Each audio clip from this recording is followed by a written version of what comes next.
নমস্কার। আজকে আমরা শুনব শ্রী শ্রী সারদা মায়ের অমৃত কথা। মায়ের কথা শুনব শ্রী শ্রী মায়ের জনৈক অজ্ঞাত সন্ন্যাসী সন্তান স্বামী স্মৃতিতে। উনি বললেন, মফস্বলের কোনো জেলা স্কুলে পড়িবার সময় প্রথম বেলুড় মঠ দর্শনের সুযোগ হয়। পূজনীয় স্বামী প্রেমানন্দজিকে মানে বাবুরাম মহারাজ পত্র লিখিয়া শ্রীরামকৃষ্ণদেবের উৎসবের সময় আসিবার অনুমতি পাইয়াছিলাম।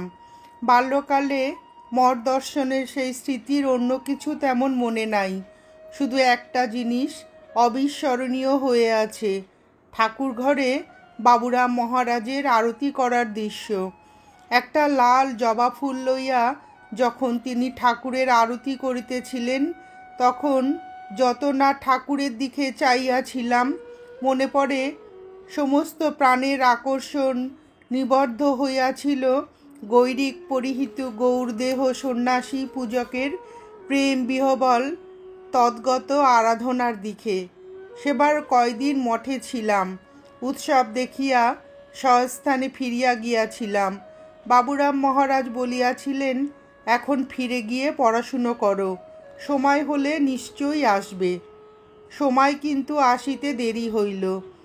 ছেলেবেলার স্মৃতি সংসারের বেগবান কালস্রোতে প্রায় ভাসিয়াই গিয়াছিল। বড় হইয়া শিক্ষকতা কার্যে ব্রতী হইলাম। অনেক দিন পরে কার্যস্থলে ডাক বিভাগের জনৈক ভদ্রলোকের সহিত আলাপ হয়। ইনি বেলুড় মঠের অনুরাগী এবং স্বামীজির অন্যতম শিষ্য পূজনীয় সুধীর মহারাজ মানে স্বামী শুদ্ধানন্দজির বিশেষ স্নেহভাজন ছিলেন। একবার গঙ্গাসাগর মেলার সময় যোগাযোগ করিয়া আমাকে লইয়া কলকাতায় আসিলেন। সুধীর মহারাজের সহিত আলাপ হইল। সঙ্গী ভদ্রলোকের বিশেষ ইচ্ছা ছিল জয়রামবাটিতে গিয়ে শ্রী শ্রী মাকে দর্শন এবং তাহার কৃপালাভ করিয়া আসেন। আমাকে ওই একই উদ্দেশ্য লইয়া যাইতে উৎসাহিত হইলেন। আমি কিন্তু পিছাইয়া গেলাম, কারণ তখনও পর্যন্ত দীক্ষা লওয়া সম্বন্ধে কোনরূপ প্রশ্নই আমার মনে ওঠে নাই। তাছাড়া গৃহ সংস্কারবশত কুলগুরু ব্যতীত অপর কাহারও নিকট মন্ত্রগ্রহণ করিলে পাপ হয়, এই বদ্ধমূল দৃঢ় ধারণাও প্রতিবন্ধরূপে সম্মুখে দাঁড়াইল। সে যাত্রা শ্রী শ্রী মায়ের কাছে যাওয়া হইল না। সেই ভদ্রলোকও গেলেন না, কারণ স্বামী শুদ্ধানন্দজি বলিলেন, জয়রামবাটিতে শ্রী শ্রী মায়ের শরীর খুবই পীড়িত, এখন গেলে তার দর্শন লাভ ঘটিবে না। কর্মস্থলে ফিরিয়া আসিলাম। যতদূর মনে পড়ে খ্রিস্টাব্দ 1916 সালে শ্রীরামকৃষ্ণদেবের জন্মতিথির কিছুদিন পূর্বে শেষ রাত্রে একটি সুন্দর স্বপ্ন দেখিলাম। স্বপ্নে একটি মন্ত্রলাভ ঘটিল এবং লাল পেড়ে শাড়ি পরিহিতা একজন দেবী মূর্তির দর্শনও পাইলাম। এই স্বপ্ন দর্শনের পর হইতে চিত্তের সংস্কার সমূহে যেন একটা বিপ্লব উপস্থিত হইল। স্বপ্নলব্ধ মন্ত্রটির যথাযথ ব্যবহার প্রণালী ও মর্মার্থ অবগত হইবার জন্য হরিদ্বার প্রভৃতি স্থানে সন্ন্যাসীদের নিকটে যাইবার প্রেরণা বোধ করিতে লাগিলাম। সংসার ত্যাগ করিয়া বৈরাগ্য পন্থা অবলম্বনের আকর্ষণও দেখা দিল। যাহা হউক, অবশেষে শ্রী শ্রী ঠাকুরের জন্মতিথির কয়েকদিন পূর্বে কলকাতার উপকণ্ঠে কাকুরগাছি যোগোদ্যান মঠে আসিয়া উপস্থিত হইলাম, কারণ সেখানকার অধ্যক্ষ স্বামী যোগবিনোদ মহারাজের সহিত অনেক দিন পূর্ব হইতেই আমার পরিচয় হইয়াছিল। কাকুরগাছিতে শ্রী শ্রী ঠাকুরের রাজভোগ উৎসব এবং বেলুড় মঠের মহোৎসব খুবই আনন্দ সহকারে দর্শন করিলেও শ্রী শ্রী মায়ের নিকটে যাইবার জন্য খুবই ব্যাকুলতা বোধ করিতে লাগিলাম। আমার সৌভাগ্যবশত ঠিক সেই সময় যশোহর হইতে শ্রীযুক্ত অশ্বিনী কুমার ভট্টাচার্য নামক জনৈক ভদ্রলোক কাকুরগাছি মঠে আসিয়া উপস্থিত হন। তাহার সহিত পরিচয় হওয়ায় জানিতে পারি তিনি অনেক দিন পূর্বেই শ্রী শ্রী মায়ের কৃপালাভ করিয়াছেন এবং তাহাকে দর্শন করিবার জন্য শীঘ্রই জয়রামবাটি যাইবেন স্থির করিয়া এখানে আসিয়াছেন। আমি ও শ্রীযুত অশ্বিনীবাবু শ্রী শ্রী মাকে দর্শন করিবার জন্য শীঘ্রই জয়রামবাটি যাইব শুনিয়া কাকুরগাছির অন্য একজন সন্ন্যাসীও আমাদের সহিত যাইবার জন্য প্রস্তুত হইতে লাগিলেন। স্বপ্নে মন্ত্রলাভের পর আমার মন হইতে কুলুগুরু সংস্কার ক্ষীণ হইতে লাগিল।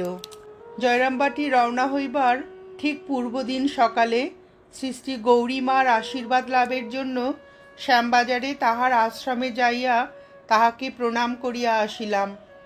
দোল পূর্ণিমার পূর্ব একাদশীতে বৈকালবেলা আমরা তিনজনে তারকেশ্বরের গাড়ি ধরিবার জন্য কাকুরগাছি হইতে পদব্রজে হাওড়া স্টেশনে রওনা হই।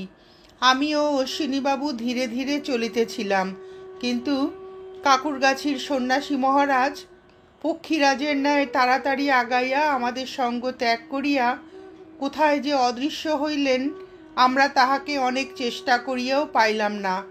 স্থির করিলাম নিশ্চয়ই স্টেশনে দেখা হইবে।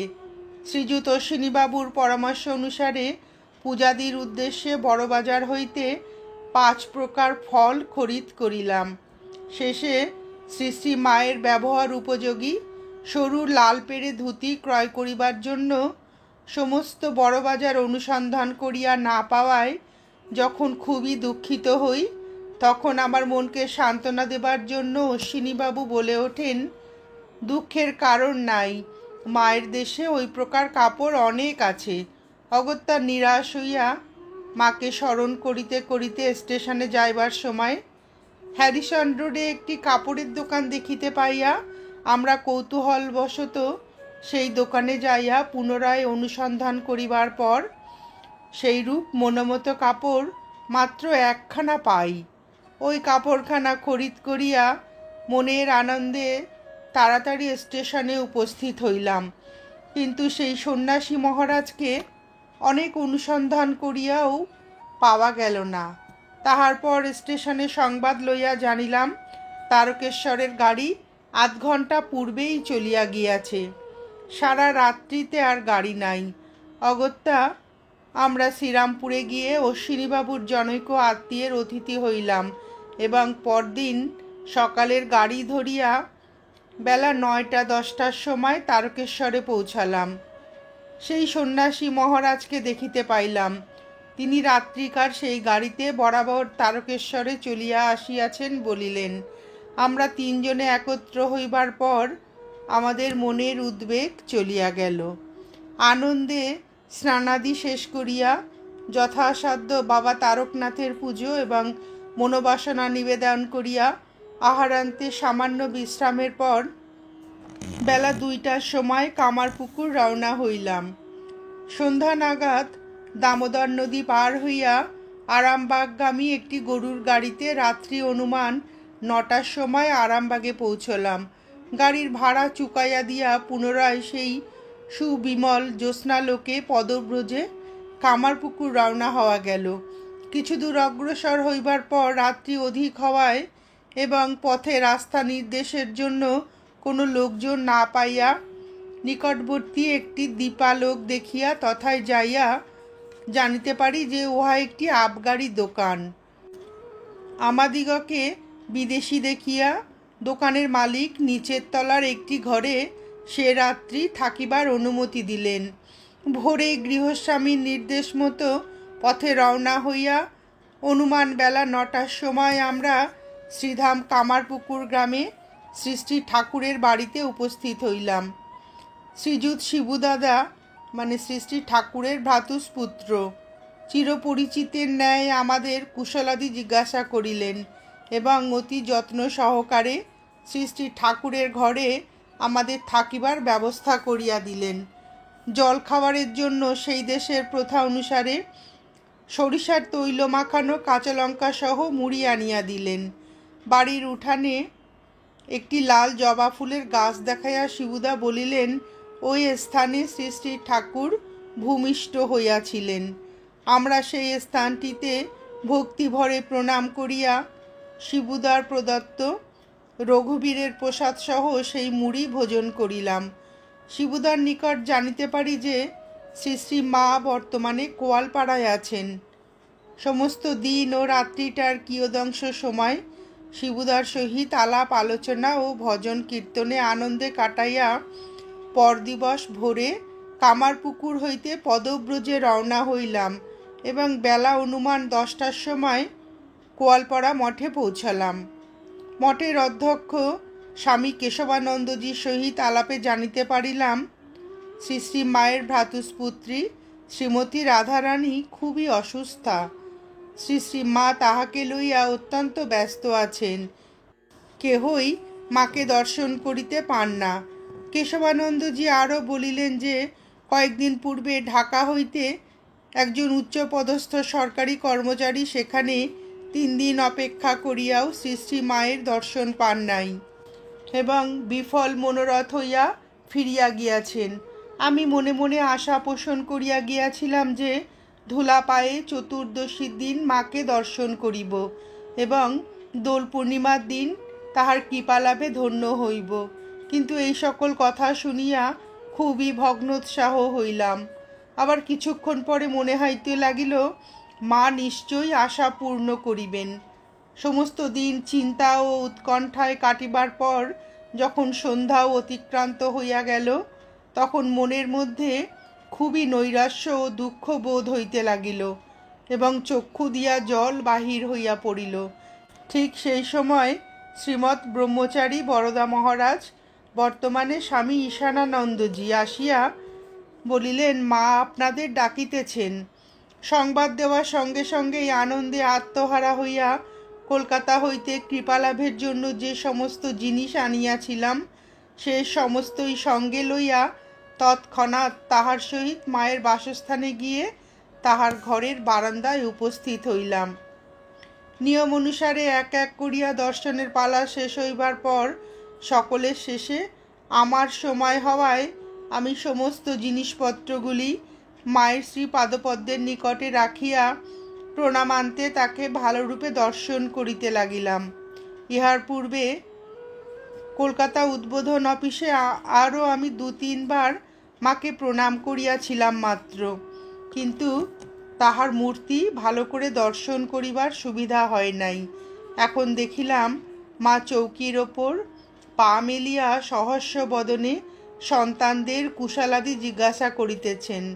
দর্শন বা কথা বলার কোনো প্রকার বাধা নাই, ঠিক যেন নিজ গর্ভধারিণী জননীর নিকট রহিয়াছি। মাকে দর্শন করবা মাত্র মনে হইল স্বপ্নে যাহাকে দেখিয়াছিলাম ঠিক যেন সেই দেবী মূর্তিটি চৌকির উপর বসিয়া রহিয়াছেন। তবে স্বপ্নের মূর্তিটির পরিধানে লাল চওড়া পেরে শাড়ি ছিল, আর এই মায়ের পরিধানে সরু লাল পেরে ধুতি।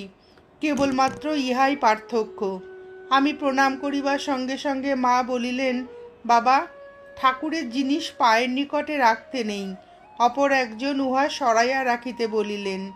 আমি কুশলাদি জিজ্ঞাসা করিয়া বলিলেন, তুমি কমলা লেবু এনেছ? আমিও তাই ভাবছিলাম। তোমার কিছু বলবার আছে? আমি তাহার কৃপালাভের বাসনার কথা নিবেদন করিলাম। মা বলিলেন, আচ্ছা, কাল হবে। কথাটি তাহার শ্রীমুখ দিয়া প্রকাশ হওয়া মাত্র আমার মনে যে কিরূপ আনন্দ হইল তাহা প্রকাশ করা কঠিন। পরদিন সকালে শ্রীমৎ বরদা মহারাজের নিকটে শুনিলাম রাত্রিতে রাধুর অসুখ খুবই বৃদ্ধি পাওয়ায় মা সমস্ত রাত্রি রাধুর নিকট বসিয়াছিলেন, মোটেই ঘুমাইতে পারে নাই। আজ আর কেহই মায়ের দর্শন পাইবেন না। হঠাৎ ইহা শুনিবা মাত্র বড়ই চিন্তিত হইয়া মনে মনে ভাবিতে লাগিলাম, তবে আজ আমার ভাগ্যে মায়ের কৃপালাভ নাই। তাহার পরই কিন্তু মনে হইল কাল রাত্রিতে সকর্ণে যে শুনিয়াছি আচ্ছা কাল হবে, তাহা কি বিফল হইতে পারে? ইহার কিছু পরে খুবই উৎকণ্ঠিত চিত্তে প্রস্তুত হইয়া কোয়ালপাড়া মঠের একটি বিল্ববৃক্ষের নিকট একান্তে বসিয়া মনে মনে কেবলই মাকে স্মরণ করিতে লাগিলাম। দেখিতে দেখিতে বেলাও অধিক হইল এবং আর কোনো আশায় নাই ভাবিয়া যখন চক্ষুদয় জল ভারাক্রান্ত হইল, ঠিক সেই সময় বরদা মহারাজ আসিয়া কে দীক্ষা লইবে, মা শীঘ্রই তাকে ডাকিতেছেন বলার সঙ্গে সঙ্গে তাহার সহিত মায়ের পূজা ঘরের বারান্দায় যাইয়া উপস্থিত হইলাম। মা বলিলেন, বাবা তাড়াতাড়ি এসো। পুজো ঘরের মধ্যে গিয়ে দেখিলাম মা একটি আসনে উপবিষ্টা, তাহার ঠিক দক্ষিণ দিকে আর একখানি আসন রহিয়াছে। কিছুক্ষণ পূর্বেই পূজা শেষ হইয়াছে। ধূপ দ্বীপ ঠিকভাবেই জ্বলিতেছে। আমি ঘরের ভিতরে যাওয়া মাত্র মা আমাকে দরজা বন্ধ করিতে বলিয়া তাহার নিকট রক্ষিত খালি আসনখানায় বসিতে বলিলেন। পরে পুজোর কোষা হইতে জল লইয়া আচমন করিতে করিতে কিরূপভাবে উহা করিতে হইবে তাহা নিজে সঙ্গে সঙ্গে করিয়া দেখাইয়া দিলেন। আচমন করার পর আমাকে ব্যক্তিগত কিছু জিজ্ঞাসাবাদ করিলেন। শ্রী শ্রী মায়ের নিকট যে মহামন্ত্র পাইলাম তাহা আমার পূর্বে স্বপ্নলব্ধ মন্ত্রের সহিত অবিকল মিলিয়া গেল। অতঃপর তাহার সহিত নিম্নোক্ত কথোপকথন হইয়াছিল। মা বলিলেন, আর কারোর কাছে দীক্ষা হয়েছে কি, কুলুগুরুর কাছে বা স্বপ্নে? আমি বলিলাম, কিছুদিন আগে ভোরের সময় স্বপ্নে একটি মন্ত্র পাই। মা বলিলেন, উহা তোমার মনে আছে? কখনো জপ করো কি? আমি বলিলাম, মনে আছে, সর্বদাই মনে হচ্ছে, তবে কেমন করে জপ করতে হয় তাহা জানি না। ইহার পর মা আমাকে আর কোনো কথাই জিজ্ঞাসা না করিয়া ক্ষণেকের তরে যেন ধ্যানস্থা হইলেন।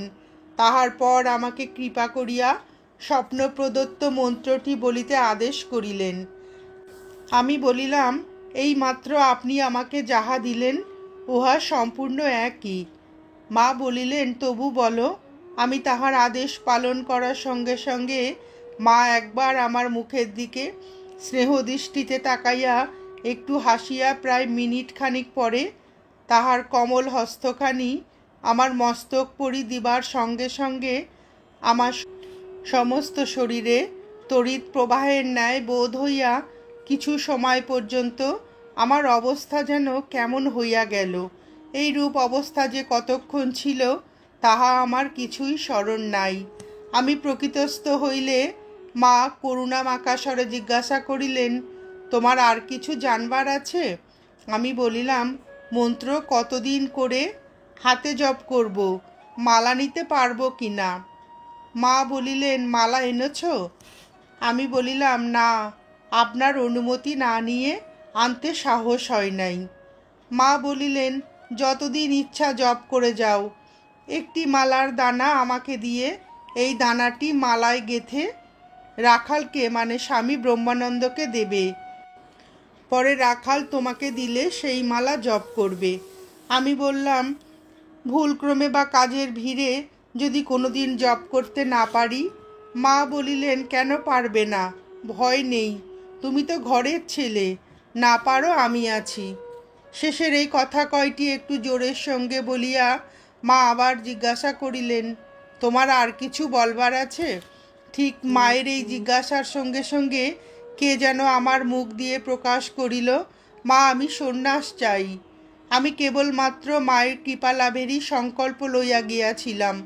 পূর্বে বা কৃপালাভের পর মুহূর্তেও আমার মনে সন্ন্যাস সম্বন্ধে কোনো চিন্তাই আসে নাই।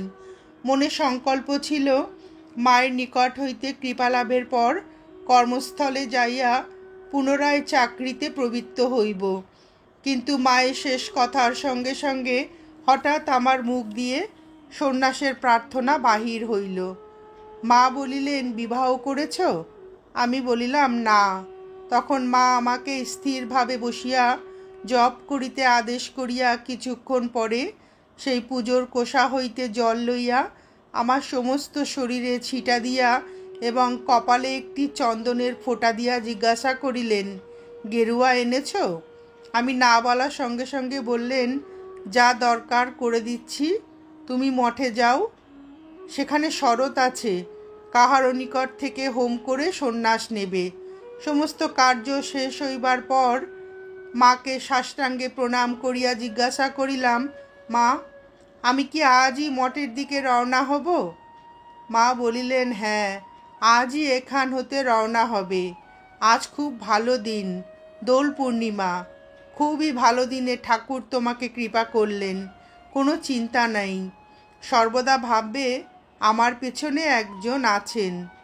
ইহার পর মায়ের আদেশ অনুসারে বাহিরে আসিবার জন্য দরজা খোলা মাত্র বাহির হইতে বরদা মহারাজ মাকে বলিলেন, মা, এই মাত্র কটক থেকে কয়েকজন দীক্ষা নেবার জন্য এসে পৌঁছালো। মা বলিলেন, কতজন? বরদা মহারাজ বলিলেন, তারা মোট 4 জন। মা বলিলেন, তাদের শীঘ্র আসতে বলো। তৎক্ষণাৎ তাহাদের প্রতি মায়ের এই আদেশ শুনিয়া মনে মনে ভাবিতে লাগিলাম, ইহারা আমা অপেক্ষা কত না ভাগ্যবান। এখানে পৌঁছবার সঙ্গে সঙ্গেই মায়ের কৃপার অধিকারী হইলেন।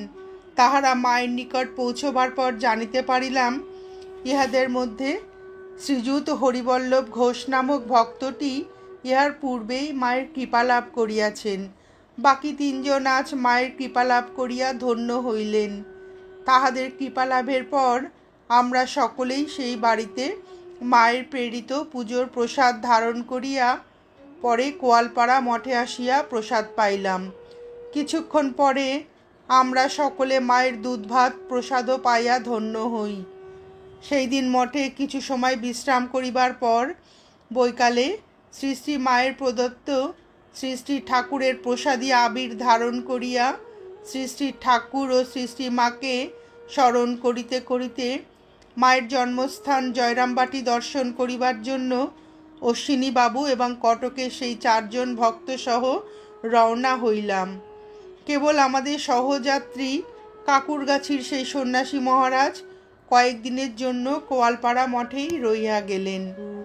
আমি পথ চলিতে চলিতে শ্রী শ্রী মায়ের অহেতুকী করুণার কথাই কেবল ভাবিয়াছিলাম মনে পড়ে।